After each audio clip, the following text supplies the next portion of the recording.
My name is Darcy. I'm 32. And for my entire life, I believed my family loved me equally. 32 years of that lie, sitting at every dinner table, every graduation, every quiet moment I mistook for normal.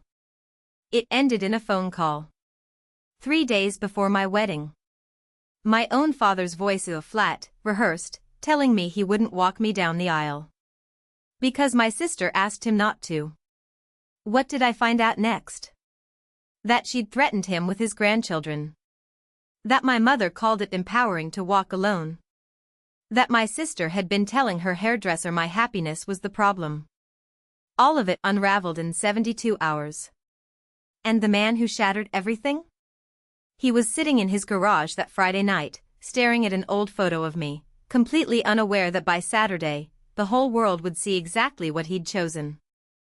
Before I tell you what happened next, please take a moment to like and subscribe, but only if this story resonates with you, and drop a comment telling me where you're watching from and what time it is there. I grew up in Ridgewood, Connecticut. White clapboard houses, leaf blowers on Saturdays, the kind of town where everyone knows your mailbox but not your middle name. Vanessa was the bright one. Straight A's, debate team captain. Piano wrestles where my parents sat front row with the camera. My dad introduced her at neighborhood cookouts the same way every time. This is Vanessa. She is going to be a lawyer. He said it like it had already happened. I was the one who came home with dirt on my knees. I built a greenhouse in the backyard when I was 14. Scrap wood from a neighbor's renovation. Plastic sheeting from the hardware store. A hinge I pulled off an old cabinet. It stood 7 foot tall and it was not pretty. But it grew tomatoes the size of my fist by August. That year, my school science fair fell on the same Saturday as Vanessa's regional spelling bee. I entered my greenhouse tomatoes, heirloom seeds, controlled soil pH, growth journal with daily photos. I won first place. Blue ribbon pinned to my poster board by the time my dad walked in. He walked in 40 minutes late. The judges were already stacking chairs. Sorry, kiddo. Vanessa's event ran long. He glanced at the ribbon, nodded, said, "Good job." The way you say it to a stranger's kid at a checkout line. Then he checked his phone. That greenhouse stayed in the backyard for 9 years. I repaired the hinge twice. Replaced the sheeting once. My mom called it an eyesore. My dad called it nothing. He never mentioned it again. But it kept growing tomatoes every summer whether anyone noticed or not. My high school graduation was on a Thursday in June. That same week, Vanessa got her acceptance letter to Columbia's MBA program. My parents decided to combine the celebrations into one dinner at Restore Luca downtown. 3 speeches were given. All 3 were about Vanessa. My dad raised his glass to our Colia girl. My mom wiped her eyes and said she always knew. Vanessa thanked them for believing in her. I ate my pasta and clapped in the right places. No one mentioned my diploma. I had graduated with a 3.7 GPA and an acceptance to the University of Connecticut's horticulture program. I paid my own application fee from the landscaping jobs I had been running since sophomore year, mowing, weeding, planting beds for 6 neighbors at $40 each. When I told my mom about the horticulture degree, she set her coffee mug down and looked at me like I had said something in another language. "That is not a real career, Darcy." 5 words. She said them once to my face and apparently many more times behind my back. Ruth Kellerman, our neighbor, 3 doors down, and my grandmother, Ella Laner's closest friend, told me years later that she overheard my mom on the phone with her sister saying the same thing. Darcy is studying gardening. I do not even know what to tell people. Vanessa's MBA tuition was paid in full by my parents. $22,000 a year. I know the number because Donna, my mom, mentioned it at Thanksgiving like it was a public service announcement. My tuition, I paid myself. Landscaping in the summers. Greenhouse work on campus during the school year. Student loans for the rest. Nobody announced my balance at the dinner table. Vanessa married Preston Hale 3 years after Colia. Investment banking. Charcoal suit at the rehearsal dinner. Cufflinks that cost more than my truck payment. My parents glowed at the wedding like they had personally arranged the stock market. Then the grandchildren came. Lily first, now 5. Owen 2 years later, now 3. My dad retired from his insurance firm the same year Owen was born, and those 2 kids became the center of his universe. He drove to Vanessa's house in Darien 3 times a week. He built Lily a swing set. He read Owen the same train book 47 times because Owen screamed if he stopped. Vanessa noticed.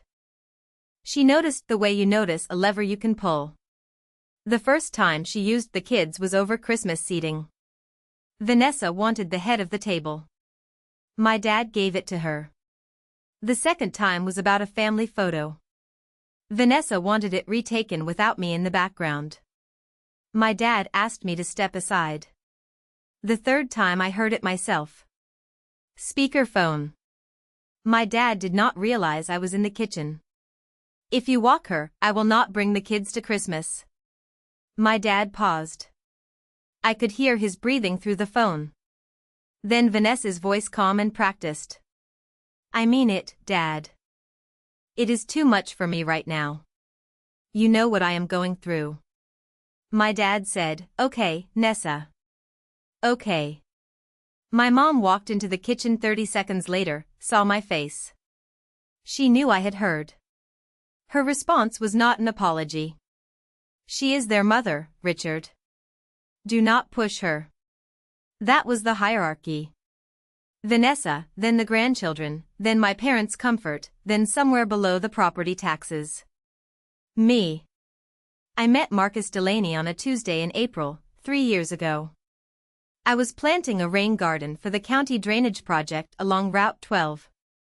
He was the structural engineer building the bridge 60 yards upstream. We both showed up at 6:30 in the morning. We both drank black coffee from thermoses. He saw me hauling a bald root system out of my truck bed and walked over without being asked. Need a hand? I have got it. I know, but my coffee is done and I am bored. That was the first sentence Marcus ever said to me that was not about drainage grades. Our first date was a nursery tour and then tacos from a truck in the parking lot. He had dirt on his boots. I had dirt on mine. It was the most natural evening of my life. He introduced me to his dad 2 weeks later. Frank Delaney, 63, retired carpenter. Hands like leather gloves someone left in the sun too long. He lived alone in the same house he had built with Marcus's mom, who died of pancreatic cancer 8 years earlier. There was a workshop in the back with sawdust on every surface and a radio tuned to a classic rock station that I am not sure he ever turned off. Frank called me keto by week 3. By month 2, he had built me a bookshelf for my workshop. White oak sanded smooth dovetailed joints. He carved my initials on the inside of the left panel. DI small enough you would miss it unless you knew where to look. I run my fingers over those letters every morning when I open the shop.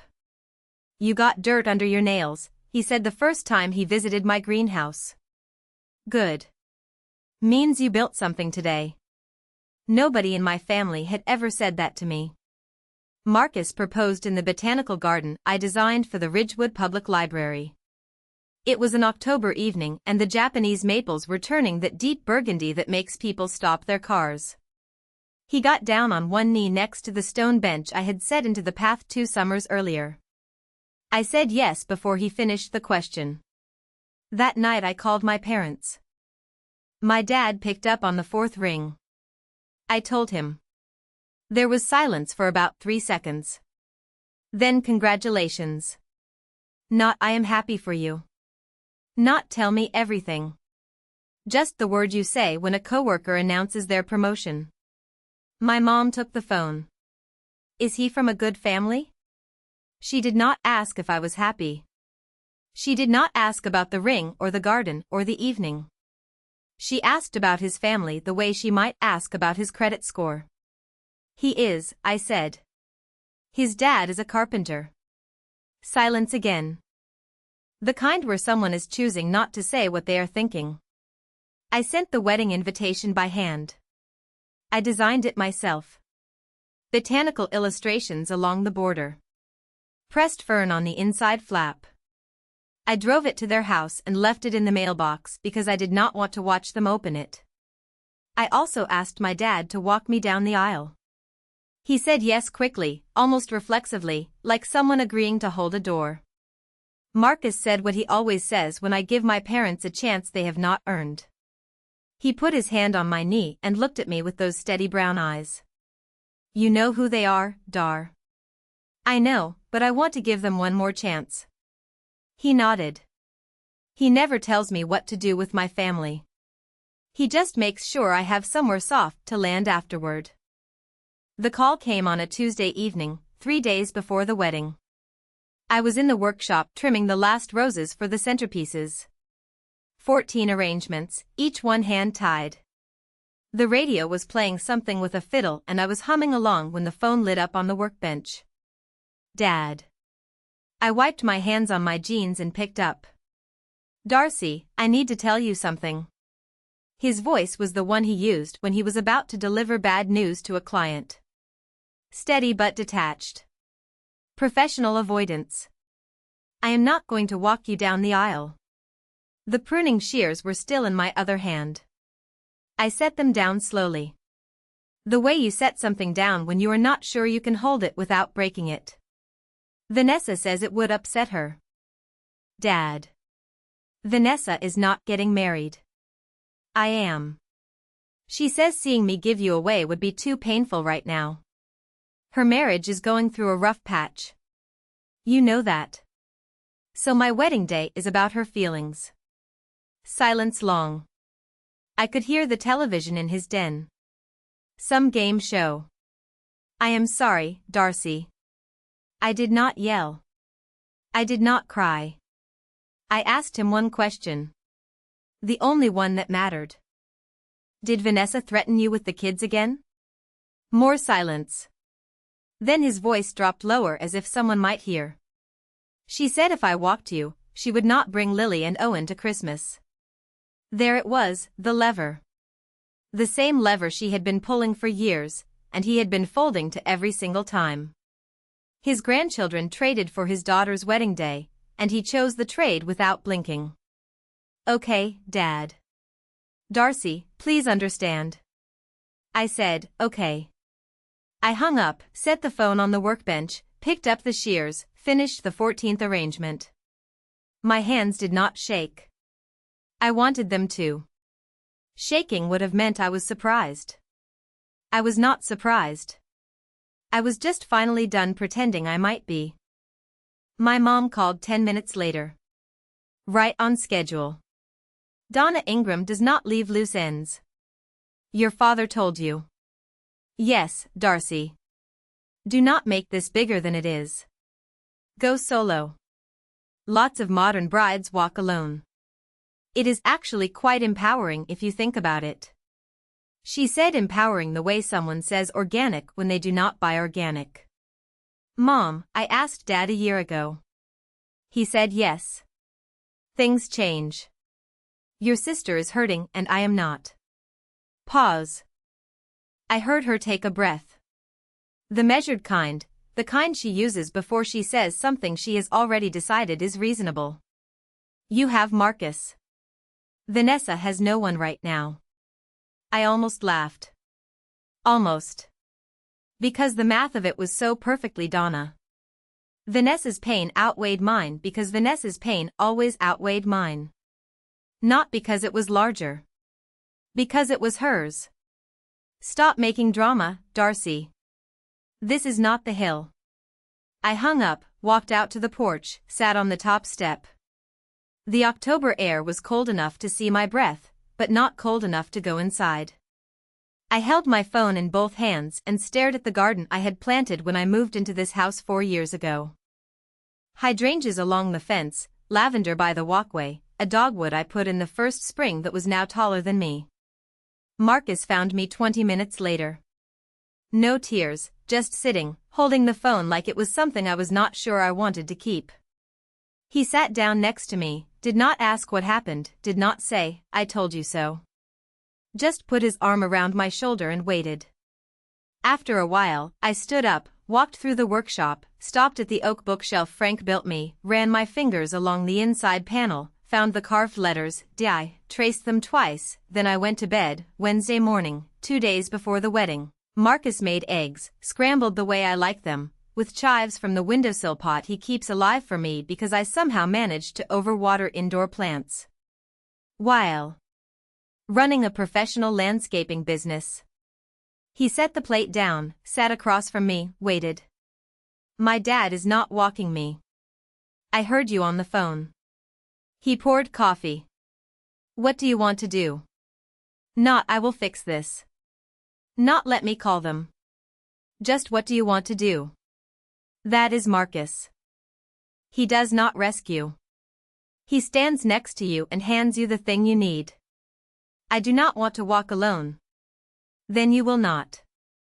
He took a sip, set the mug down, looked at me the way he looks at a structural plan, calm, focused, already 3 steps ahead. Dad has been practicing his tie knot since the engagement. I watched him YouTube it twice last Sunday. I smiled. First one in 12 hours.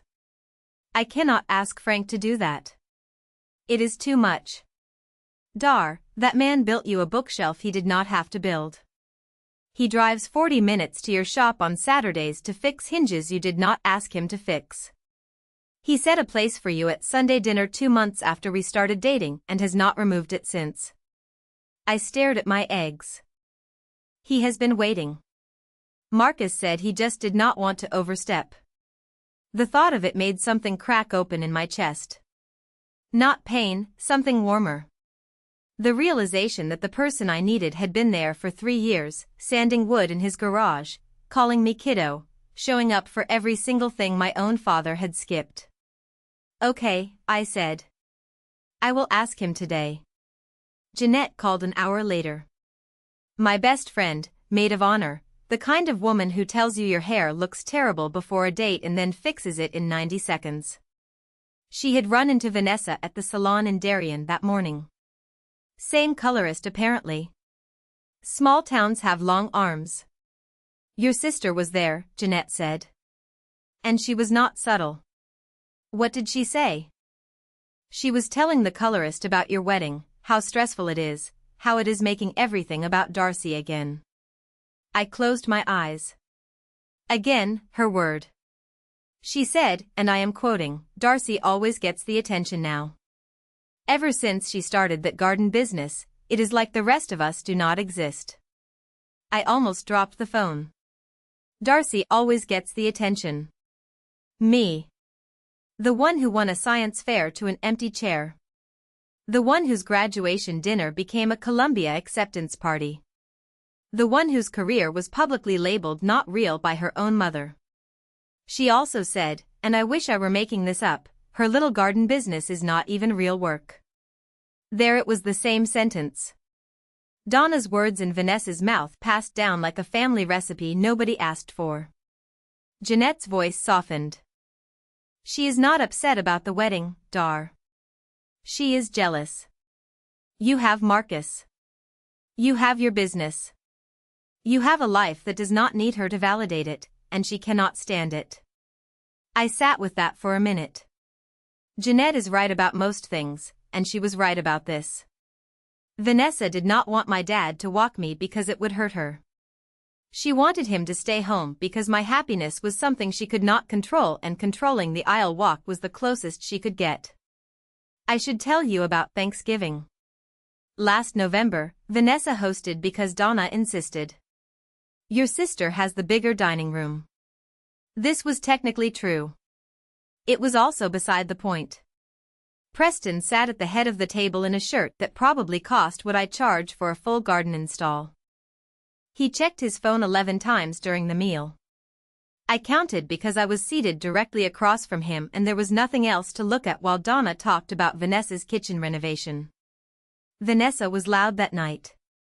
Not the normal loud. The loud where you are trying to fill a room so nobody hears the silence underneath. She laughed at things that were not funny. She refilled glasses that were still half full. She touched Preston's arm twice, and he did not react either time. Then Lily said it. She was 5. She had mashed potatoes on her chin, and she said it the way 5-year-olds say everything clearly and without knowing what it means. Why does Daddy sleep in the office? The table went quiet. Preston looked up from his phone. Vanessa's face did something I had never seen before. It folded, not anger, not embarrassment. Something underneath both of those. My dad cleared his throat and asked Owen if he wanted more bread, but I saw Vanessa's hands. They shook when she poured the wine. Small tremor, 2 seconds. Then she straightened up, smiled, and passed the cranberry sauce like nothing had happened. I understood something that night. Vanessa's marriage was not going through a rough patch. It was going through the floor. And instead of dealing with it, she was rearranging the furniture on top of the cracks. My wedding was just the latest piece of furniture she needed to move. Wednesday morning, 2 days before the wedding, I drove to Frank's house.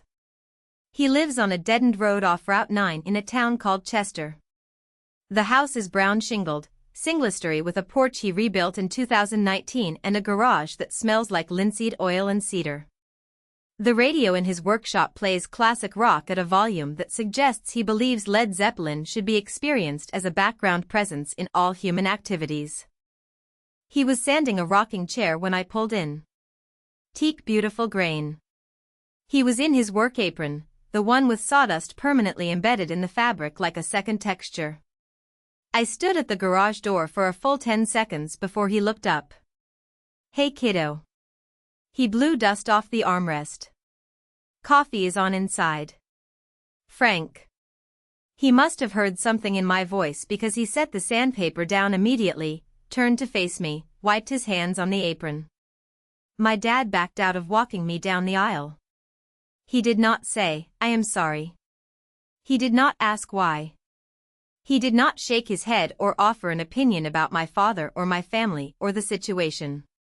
He just looked at me with those steady gray eyes, the same eyes Marcus has, and said 5 words. When do you need me? That is the sentence. That is the whole thing. No hesitation. No. Are you sure? No. Let me think about it. The man was sanding a chair, and the next breath he took was offering to walk me into my future like it was already on his calendar. Saturday, 1 o'clock. I will be there at noon. He picked up the sandpaper, started sanding again, then quieter. Kiddo, I have been waiting for someone to ask. I cried in the car on the way home, first time all week. The next 48 hours moved like a current. Jeanette handled logistics with the calm efficiency of someone who has planned 3 baby showers and once organized a surprise birthday party during a blizzard. She updated the seating chart. The father of the bride's seat at the head table was reassigned. Front row center aisle, now labeled Frank Delaney. The seat my dad was supposed to fill. Marcus took his dad's suit shopping Thursday after work. Frank had a sport coat from 2011 that he swore still fit. Marcus sent me a photo from the fitting room. Frank in a new charcoal suit, looking simultaneously proud and uncomfortable. His rough hands sticking out of the pressed cuffs like they did not belong to the same outfit. Marcus texted underneath the photo. He asked me 3 times if the tie was straight. I wrote my vows that evening in the workshop. The oak bookshelf was to my left. Frank's initials project to my right. A cutting board he had started for our wedding gift and thought I did not know about. I wrote by hand on the back of a landscape sketch. Crossed out lines. Rewrote them. Settled on something simple.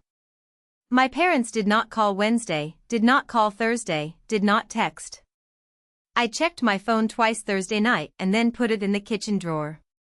Marcus noticed. He did not say anything. He just made tea and left a mug on my nightstand. I did not tell my parents about Frank. They assumed I would walk alone. Let them assume the doors would open Saturday and the answer would be standing right next to me.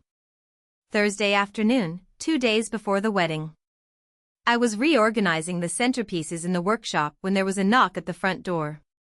Ruth Kellerman, 68 years old, silver hair, always pulled back.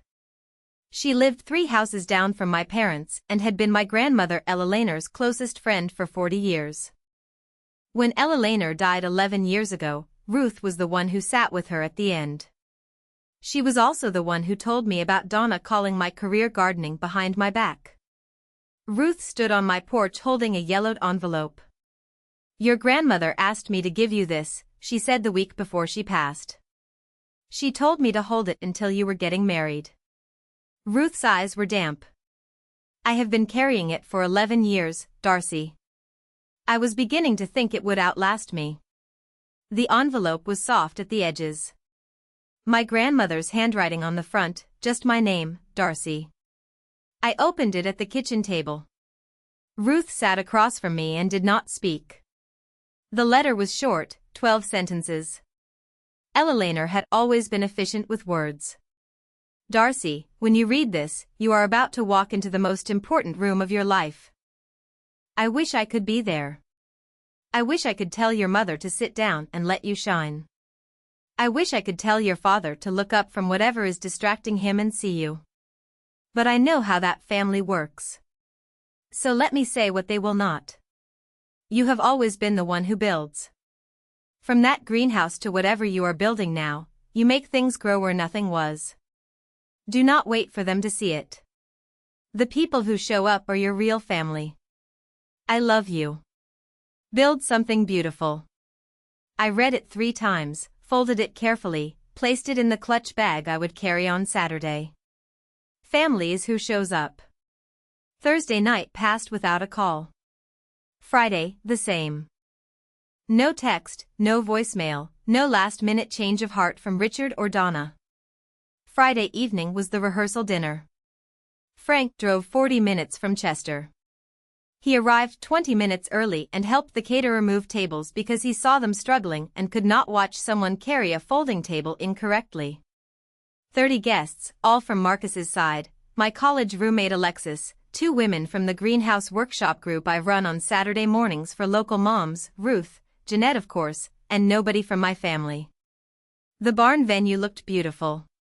Open sides, string lights, wild flower arrangements I had designed and grown myself.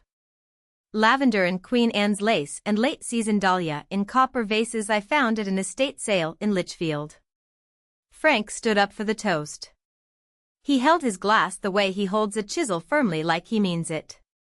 I am not a man of many words. Ask Marcus, he will confirm. Light laughter. But I will say this, 3 years ago, a woman showed up at my son's job site and hauled a root ball out of a truck like it owed her money. I liked her immediately. He paused, looked at me. I never got a daughter. God just made me wait a little longer. The room went quiet. Jeanette pressed a napkin to her eyes. Marcus put his hand on my knee under the table. Frank raised his glass to Darcy, who makes things grow. I looked at his wrist. Sawdust, just a trace caught in the fold of his cuff. He had come straight from the workshop. He always came straight from the workshop. That was Friday. Saturday was the wedding. That same Friday evening, 40 minutes south, my father sat in his garage. I did not know this at the time. Jeanette told me weeks later. She had a friend in Ridgewood who saw Richard at the gas station near his house and they exchanged a few words. The friend said he looked like a man carrying something too heavy to put down and too painful to hold. He sat in the garage where he used to park his sedan on a folding chair looking at the wall. There was a photo on the pegboard. Me at 12 holding a tomato from the greenhouse, grinning like I had invented sunlight. He had hung that photo years ago and apparently never taken it down even though the greenhouse was gone. Donna made him dismantle it when I left for college. It is an eyesore, Richard. Donna came out to the garage at 9. Are we going tomorrow? Richard looked at her. I think we should. Fine, but we sit in the back. I am not going to let Darcy turn this into some kind of statement. Richard nodded. He opened his phone, typed a message to me. I am proud of you, Darcy. He stared at the screen for a long time. Read it back. Then deleted every word, locked the phone, and went inside. I did not know about the message until much later. But I think about it sometimes, not with sadness, more with a kind of tired understanding. My father is not a cruel man. He is a weak one. And weakness, when it sits in the same house as control, becomes cruelty by default. He went to bed without sending anything. Friday evening, 9:45. My phone buzzed. Vanessa, I heard you are not walking alone. Who is walking you? I looked at the screen. Put the phone face down. Did not reply. 11 minutes later, Jeanette forwarded me a screenshot. Vanessa had texted her. Do you know who is walking Darcy tomorrow? She will not answer me. Jeanette's response was a single period. Nothing else. I loved her for that. Vanessa called my dad next. I know because Richard texted Marcus, not me, Marcus. At 10:15, Marcus showed me the message. Vanessa is upset. She thinks Darcy is bringing someone to walk her to embarrass us. Maybe we should not go. Marcus typed a response and then deleted it. Typed another one. Deleted that too. Then he set the phone down and looked at me. Your dad just asked if we are trying to embarrass them. At my own wedding. That is what he said. I took a breath, held it, let it go. Donna called Richard back. I found this out later from Ruth, who had contacts I will never fully understand. Donna told Richard they were going. I will not give her the satisfaction of saying we were not there. Classic Donna. Attendance is a strategic position, not an act of love. Then Vanessa's final text of the night to my dad forwarded later by the same Ruth network. If you are going then I am coming too. So that was the setup. Saturday morning, a wedding, 200 guests, a carpenter in a charcoal suit, and 3 uninvited spectators in the back row who still thought the day was about them. Saturday. I woke at 5:15. The house was dark. Marcus had slept at Frank's. Tradition, he said, though I suspect it was mostly so. Frank would not pace the kitchen alone all night. I made coffee, sat on the porch. The garden was still in that early morning fog where everything looks like a watercolor someone left out in the rain. The hydrangeas along the fence were fading. Late October does that, but the lavender still held. Lavender always holds longer than you expect. My phone had 2 messages. Frank, ready when you are, kiddo. Tie is straight.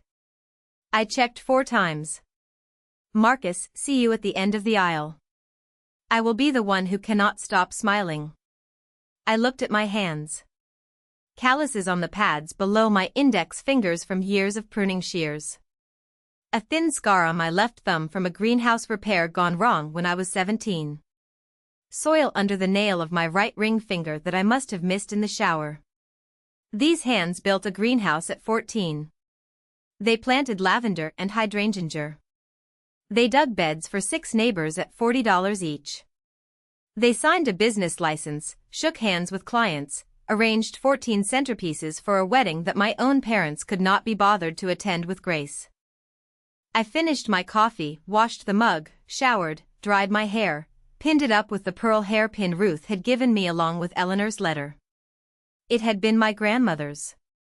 I looked at myself in the mirror and saw exactly what I expected. Not a victim, not a broken daughter, just a woman with dirt-stained hands and a clear plan for the day. I picked up the clutch bag with Eleanor's letter inside. Drove to the venue. The venue was a converted barn on a hill outside of Ridgewood. Open sides, cedar beams. The kind of place that looks like it has been hosting weddings for a century, but was actually a dairy barn until 2016. I had done the flowers myself. Every arrangement, wildflower bundles in copper vases, lavender, Queen Anne's lace, late doss, sprigs of rosemary because my grandmother always said rosemary was for remembrance. The altar was framed with climbing cletus I had trained on a wooden trellis Marcus built. It smelled like earth in October. Jeanette was already in the bridal suite when I arrived. She had my makeup kit open and a mimosa in hand. "You look like a woman who has been awake since 5:15. Close enough. Sit down." She worked quickly. Foundation, blush, a lip color she called Quiet Power that I am fairly certain she made up on the spot. Ruth arrived at 10 with a small velvet box. Inside a pair of pearl drop earrings. "Your grandmother's," Ruth said. "She wore these to her own wedding in 1974. Something borrowed, something old, both in one." I held them in my palm. They were warm, as if someone had just taken them off. Alexis and my 2 college friends arrived next. The 5 of us in the bridal suite. Jeanette fixing my hair. Ruth sitting in the corner with her hands in her lap like a woman who had been waiting 11 years for exactly this morning. No mother, no sister. Jeanette caught me glancing at the door once. "Stop looking at that door, Dar. Everyone who matters is already in this room." She was not wrong, but it still stung. The way an old bruise stings when you bump it on something you thought you had moved out of the way. A knock at the door. 10:45, Jeanette opened it. Frank stood in the doorway in his new charcoal suit. White shirt, navy tie Marcus had picked out. His hands hung at his sides, still rough, still scarred from decades of wood and nails and things built for other people. He saw me in my dress and stopped. For a man who spends his life measuring cuts to the 16th of an inch, Frank is remarkably imprecise with his emotions. His eyes filled immediately, his jaw tightened. He blinked twice hard and then said, "Oh, kiddo, do not cry, Frank. I just got my mascara on. I am not crying. Sawdust gets everywhere." Jeanette laughed from across the room. Ruth smiled. He reached into his jacket pocket and pulled out a small wooden box. Walnut hand finished. Inside was a binaire, dried oak leaves, baby's breath wrapped in twine. "Made it this morning. Figured flowers from a store would not feel right for you." I pinned it to his lapel. The oak leaves were from his workshop. Same white oak as the bookshelf. Same wood that had been part of my life for 3 years built into the walls of my daily routine. "You look beautiful," he said. Then he corrected himself. "No, you look strong." Nobody had ever said that to me on a day when I was supposed to look beautiful, and it was exactly the right word. He took a seat in the corner next to Ruth. The 2 of them sat there quietly. A 63-year-old carpenter and a 68-year-old retired teacher, like the most unlikely security detail in wedding history, waiting for the doors to open. At noon, I peeked through the curtain at the side of the barn. Marcus's side was full. Aunts, uncles, cousins, friends from his engineering firm. His cousin brought a toddler who was already asleep. His college roommate was adjusting a bow tie that looked borrowed. My side was smaller but not empty. Ruth's seat was reserved up front. Alexis and the college girls were there. 7 women from my greenhouse workshop, the Saturday morning group where I teach local moms how to start vegetable gardens. 3 landscaping clients who had become friends over the years. My accountant Gloria, who once told me my quarterly taxes made her proud. And then I saw the back row. Far right. 3 figures. Richard in a dark suit looking at his shoes. Donna sitting rigid with her purse on her lap like a shield. And Vanessa in a dress that was slightly too formal for an outdoor barn wedding, scanning the room with the expression of someone cataloging exits. They came. My stomach dropped. Not because I was afraid. Because for 1 second, 1 stupid reflexive second, my heart said, maybe they are here to make it right. Then I watched Donna lean over and whisper something to Richard. And he nodded without looking up, and I knew they were not here for me. They were here so they could say they were here. Attendance as alibi. I let the curtain fall, turned back to the room. Jeanette was adjusting her bouquet. Frank was brushing something off his sleeve. Ruth was reading Eleanor's letter one more time. I had shown it to her that morning, and she had cried quietly for 3 minutes. The coordinator stepped in. 15 minutes. The music started at 1 o'clock sharp. A string quartet Marcus had found through a friend. They played something soft and ascending. I do not know the name, but it sounded like sunlight moving through trees. The bridesmaids walked first, Alexis, then Sarah, then Jeanette last. Jeanette paused at the door and looked back at me. Ked. Then she stepped through and the aisle swallowed her in white light. Silence. The brief held breath kind where 200 people go still at once and the only sound is the wind through the open sides of the barn. The coordinator touched my arm. Ready? I opened the clutch bag, took out Eleanor's letter, read one line, the last one. The people who show up are your real family. I folded it, put it back, closed the clasp. Frank stepped beside me. He offered his arm. His sleeve was crisp, but his hand was the same. Rough, warm, calloused from 40 years of building things for people he loved. I placed my hand on his forearm and felt the steadiness of a man who does not shake. You good? He asked. I am good. Then let us go show them what showing up looks like.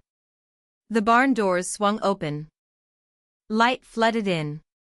October sun, low and gold, catching the dust motes in the air like someone had scattered glitter by hand. 200 heads turned. And there we were, Frank Delaney and Darcy Ingram, a carpenter and a gardener. Neither one of us related by blood. Both of us exactly where we were supposed to be. I felt his hand cover mine on his arm. Steady, warm. The rough grain of decades of work pressed against my skin. He took the first step and I matched it. We walked. I did not look at the back row. I did not need to.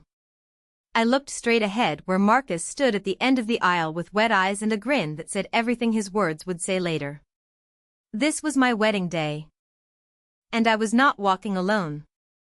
The doors were open. 200 people saw. And the man holding my arm was not my father by blood. He was my father by choice. If you have ever found family outside of blood, someone who showed up when the people who should have did not, hit subscribe and stay with me because what happened next is a moment I will carry forever. The aisle was 60 feet long. I know because I measured it myself during the venue walkthrough in August. 60 feet of reclaimed oak planks. The irony of walking on oak toward a future given to me by a man who built with it was not lost on me, though I did not think about it at the time. At the time I was counting Frank's steps, left, left, slow, and steady. The same rhythm he uses when he planes a board. Measured, intentional. The kind of pace that says I have done this before in my bones even if I have not. The gasp started about 10 steps in. Not loud, just the small involuntary sounds people make when they are putting together a story in real time. Guests who knew Jeanette's friends, the greenhouse workshop moms, Gloria, my accountant. They smiled and pressed tissues to their eyes. Guests who did not know looked at Frank and then scanned the room for someone who looked like a father of the bride and found a man in the back row who would not meet anyone's eyes. I did not look at Richard. I want to be clear about that. I did not turn my head, did not search for his face, did not give him the satisfaction of a glance or the cruelty of a pointed one. I looked at Ruth, who was dabbing her eyes in the front row, at Jeanette, standing at the altar, hand over her mouth, at the greenhouse workshop moms, 3 of whom were openly weeping. Then I looked at Marcus. He stood at the end of the aisle, hands at his sides, eyes full. He nodded once at Frank, not a greeting, but a thank you. The kind of nod men exchanged when words would take too long. And the moment is already perfect. In the back row, I am told Richard half stood, caught himself on the pew, sat back down. Donna grabbed his arm. Vanessa stared straight ahead with an expression that Ruth later described as a woman watching a door closed that she cannot reopen. We reached the altar. The officiant smiled. She was a woman named Reverend Keene, short, gray-haired. The kind of voice that makes you feel like everything will be fine even when it will not. Who gives this woman in marriage? Frank cleared his throat. He is not a man who speaks to crowds. He builds for them, fixes things for them, feeds them Sunday roast, and sends them home with leftovers. But he does not address them. Today he did. Her family does. A pause, then quieter, like he was saying it to me rather than the room. All of us who showed up. The room exhaled. I heard a soft sob from the front row. Ruth. Jeanette's mascara was already done. Gloria was using her program as a fan and a tissue simultaneously. Frank turned to me, took both my hands, squeezed once. His grip was the same grip that shaped the bookshelf, the cutting board, the binaire, the same hands. Go get married, kiddo. He placed my hand in Marcus, stepped back, walked to the front row, center aisle, sat in the seat that had been labeled with his name that morning, the seat my father was supposed to fill. Marcus leaned in and mouthed 2 words to his dad. Thank you. Frank nodded, folded his hands in his lap. I noticed sawdust on his right cuff. He always had sawdust on his right cuff. I turned to Marcus. The ceremony began. When it came time for vows, I said what I had written in the workshop 2 nights earlier next to the oak bookshelf on the back of a landscape sketch. I choose you and I choose the family we build, not the one we were given, the one we make with our hands every day from the ground up. Marcus said his vows. I do not remember the words. I remember his eyes. We were married at 1:27 in the afternoon.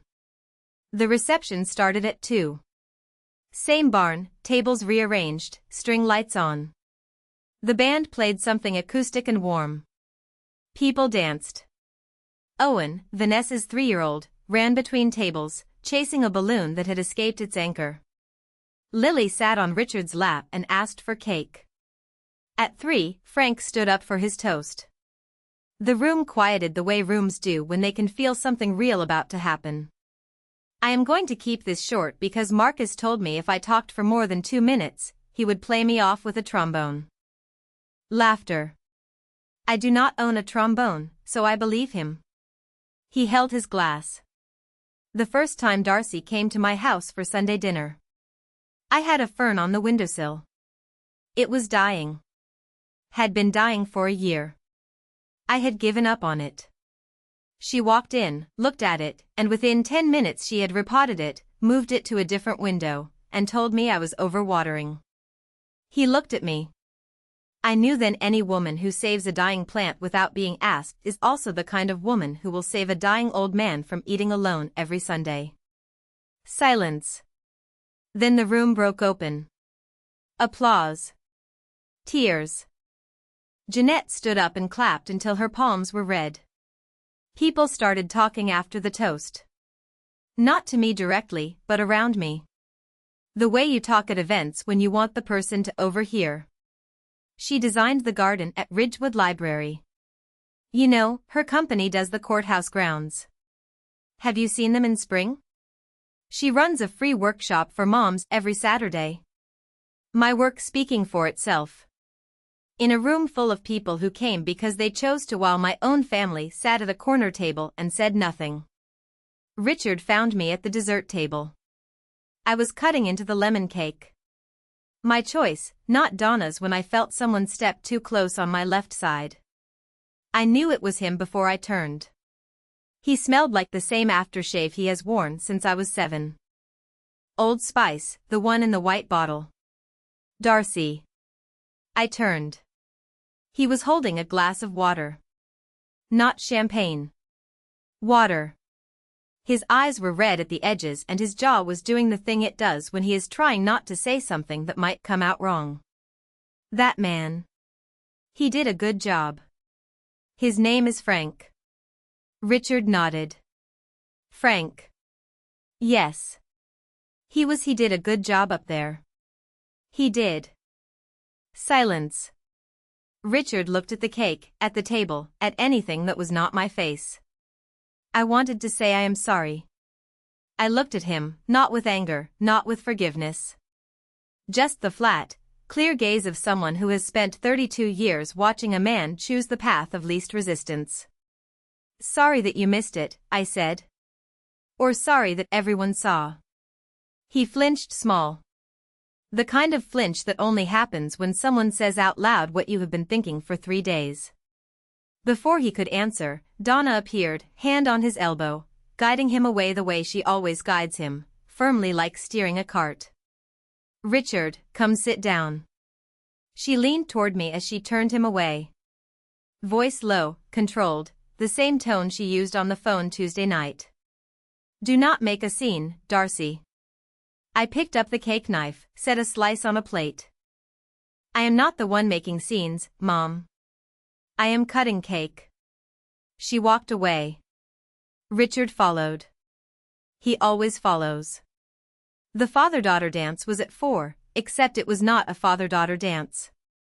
It was Frank and me on a barn floor under string lights to a song Marcus picked. An acoustic cover of Lean on Me that made Jeanette cry for the 3rd time. Frank danced the way he builds carefully with attention to where his feet were going. He held my hand in his and kept his other hand on my shoulder, not my waist, because Frank is the kind of man who respects a boundary even at a wedding. I step on feet, he warned.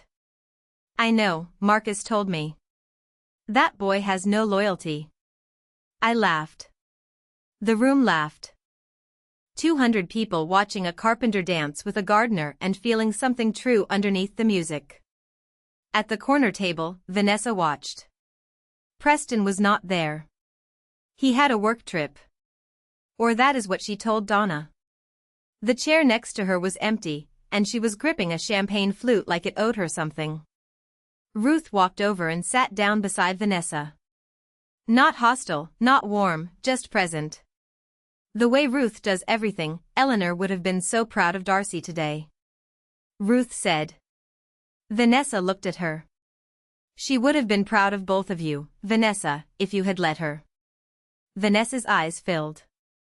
She set the glass down, stood, walked to the bathroom. She was in there for 15 minutes. When she came out, her makeup was freshly applied, but her eyes were swollen, and her hands were still shaking the way they shook at Thanksgiving. I saw her cross the room from the dance floor. I did not go to her. I did not send someone after her. I kept dancing with Frank. Some doors close because you shut them. Others close because the person on the other side stopped holding them open. I did not see my parents leave. Jeanette told me later they slipped out around 5 between the cake cutting and the bouquet toss. The way you leave a party you were never really at. The drive home for Richard and Donna was 40 minutes. Ruth heard from a neighbor who heard from Donna's sister that neither of them spoke for the first 20. Then Richard said something. That man built her a bookshelf. Donna looked at him. What? In her workshop. Oak with her initials carved inside. Donna stared at the road. When was the last time we built her anything, Donna? No answer. The road between Ridgewood and their house runs along the reservoir. Flat water, dark trees, the kind of drive that gives you too much time to think. She did not even look at me, Richard said when she walked down the aisle. She did not look. She was looking at Marcus. She was looking at everyone except me, and she was right, too. Donna said nothing. Richard pulled into the driveway.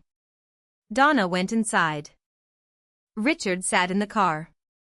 The garage light was still on from Friday night. The photo of 12-year-old Darcy with the tomato was still on the pegboard. The greenhouse was gone. Donna made him take it down years ago. But the soil marks where it stood were still faintly visible in the lawn, even in the dark. Some things leave outlines even after they are removed. Richard checked his phone. No message from Darcy. No message coming. The wedding was over. His daughter was married. a carpenter had done what he was supposed to do. And the seat labeled Frank Delaney at the front of the church was the loudest statement anyone made all day. Without saying a word, he went inside and closed the door. Monday morning, 2 days after the wedding, I opened the workshop at 7. Same as always, new order on the desk. Landscape design for the children's wing garden at Ridgewood Memorial Hospital. 12,200 square feet, sensory plants for kids in recovery. Texture gardens. Things you can touch and smell and hold. Marcus brought coffee at 8. Black chives on the windowsill still alive. Frank came by at 9 with a cutting board he had been working on for weeks. Cherrywood inlaid walnut stripe down the center. For the newlyweds, he said, as if he had not walked me down the aisle 48 hours ago, as if it was just another Saturday. I set it on the counter next to the bookshelf he built 3 years ago. Same man, same hands, same showing up without being asked. My phone buzzed at noon. One text from Richard. Can we talk? I read it. Set the phone face down on the drafting table. Open the hospital garden plans. Started sketching the sensory path. Rosemary for memory. Lavender for calm. Mint for energy. Plants that give you something just by being near them. The greenhouse I built at 14 was 7 foot tall and grew tomatoes for one family. This one would be 12,200 square feet and grow healing for children who needed it. I picked up my pencil, drew the first line of the path, then the second, then the border beds, then the entrance arch outside. The October light moved through my workshop window and caught the carved letters on the inside of the bookshelf. DI small enough to miss, deep enough to last. I did not answer the text. I had work to do. 2 weeks after the wedding, Vanessa called. I was on a job site, the hospital garden, measuring drainage grades, when her name appeared on my screen. I almost let it go to voicemail. Almost. But something in me, some remnant of the girl who repaired the greenhouse hinge twice because she believed things could be fixed, made me answer, Darcy, I am here. Silence long enough that I checked to see if the call dropped. Preston left. I set down my measuring tape. He moved out last week, took his things while I was at the grocery store, left a note on the counter. I waited. Vanessa's breathing was uneven. Not crying, trying not to cry. I just thought you should know. Okay. Another pause. Then her voice broke. Not dramatically, not the way she performs for my parents, but quietly, like a crack in a wall that has been spreading for years and finally reached the surface. I thought if I could keep Mom and Dad focused on me, it would fill the gap. Preston was not there. The kids were not enough. I needed to be the center of something. And my wedding was in the way. Your happiness was in the way. I let that sit. I did not comfort her. I did not attack her. I stood on a construction site with dirt on my boots and held the phone and listened to my sister finally say the thing she had been hiding behind manipulation for 3 years. Vanessa, I hope you find what you need. I mean that. But I am not your emotional cushion anymore. I cannot be the thing you lean on while you push me down. She cried quietly. I let her. Then I said goodbye and went back to measuring. A letter arrived the following week. Handwritten. My father's handwriting, small, tilted, the penmanship of a man who learned to write in a school that still used fountain pens. Not a text, not a call, a letter mailed with a stamp. Postmarked Ridgewood. I opened it in the workshop alone, standing next to the bookshelf. Darcy, I should have walked you down that aisle. I knew it when Vanessa asked me not to. And I knew it when your mother told me it would be fine. And I knew it when I sat in the back row and watched another man do what I was supposed to do. I chose wrong. I have been choosing wrong your whole life and telling myself it was easier. It was not easier. It was just cowardly. I let your sister use those children as a wall between us. I let your mother tell me that keeping the peace was the same as being a good father. It was not.